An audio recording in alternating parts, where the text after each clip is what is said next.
قرار امروز آموزش یه دسر جدید و متفاوت داشته باشیم. مطمئنم تا حالا دسری که با نون تست آماده بشه و امتحان نکردید. ولی اگه یه بار درستش کنید از نتیجه و طعم بی‌نظیر شگفت زده میشید. پس حتما این پست رو سیوش کن و برای دوستات بفرست. نون تست رو یا داخل فر یا به هر روشی که خودتون میدونید کمی تست کنید تا برشته بشه. بعد به ظرف دسرتون منتقل کنید. شکر رو بذارید روی هر رد. وقتی از اطراف شروع به حل شدن کرد قاطیش میکنیم تا تمام ذرات شکر حل بشه. بعد آب جوش رو بهش اضافه میکنیم. اینجا کمی گلوله میشه ولی شما به هم زدن ادامه بدید تا حل بشه.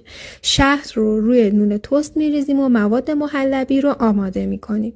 شیر رو به همراه شکر آرد و نشاسته روی حرارت بذارید تا کمی غلیظ بشه. در آخر گلاب رو بهش اضافه بکنید. تا گرمه روی نون تست میریزیم و میذاریم داخل یخچال. وقتی که از یخچال خارج کردید مقداری خامه صبحانه روش پخش میکنیم. کره رو داخل تاب ذوب میکنیم و رشته شهریار که خورد کردیم بهش اضافه میکنیم. مخلوط میکنید تا طلایی بشه.